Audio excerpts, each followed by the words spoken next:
வீட்ல ஒரு ரோஸ் செடி ரொம்ப நாளா வாங்கிட்டு வந்த மாரி தொட்டியில நடாம அப்படியே இருந்துச்சு. சரி ஒரு நர்சரி கார்டன்ல போய் தொட்டி மட்டும் வாங்கிட்டு வந்துரலாம் அப்படின்னு நானும் பாப்பாவும் போனோம். அங்க போனா மரக்கன்றுகள் நெறைய இருந்துச்சு. தென்னங்கன்னு, மாங்கன்னு, கொய்யாக்கன்னு, வேப்பங்கன்னு, புளியங்கன்னு அங்க இல்லாத கன்றுகளே இல்ல. அவ்வளோ இருந்துச்சு.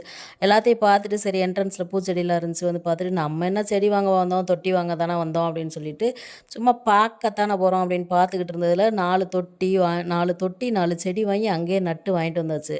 கடைசியில வீட்ல இருக்க செடிக்கு வந்துட்டு தொட்டி வாங்கவே இல்ல. அந்த அளவுக்கு மெய் மறந்து வந்திருக்கோம். ஆனா பார்த்துக்கங்க. அவ்வளோ சூப்பரா இருந்துச்சு. அதுக்கப்புறமா வந்துட்டு ஆப்போசிட்லயே இந்த செயற்கை செடிகள்லாம் நெறைய இருந்தது. அதில மரத்தால செஞ்ச பொருட்கள்லாம் நெறைய இருந்தது. புல்லட்டு, சைக்கிளு, குட்டி குட்டி உருவத்தில பண்ணது. செயற்கை செடி வாங்கி வைக்கிற மாரி குட்டி குட்டி உருவத்திலே பண்ண தொட்டிலாம் நெறைய இருந்துச்சு. எல்லாத்தையும் போய் வேடிக்கை பார்த்ததுலயே ரொம்ப நேரம் ஆயிடுச்சு.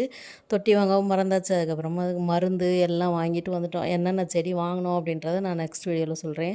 இது எல்லாமே பார்க்க பார்க்க ரொம்ப அழகா இருந்துச்சு. அவ்வளோ அழகா இருந்துச்சு. மரத்தால செஞ்ச பொருளுமே அழகா இருந்துச்சு. செடிகளுமே அழகா இருந்துச்சு.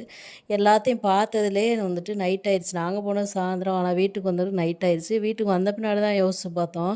அடடா! வீட்ல இருக்க செடிக்கு தொட்டி வாங்காம வந்துட்டோம்னு. பார்த்துக்கங்க என்ன ஒரு செடிகளோட அழகுல மயங்கிட்டோம் அப்படின்னு சொல்லிட்டு. ரொம்பவே சூப்பரா இருந்துச்சு. பார்த்துட்டு அப்படியே மயங்கிட்டு வீட்டுக்கு வந்தாச்சு. மீண்டும் ஒரு வீடியோல பார்க்கலாம். டாட்டா.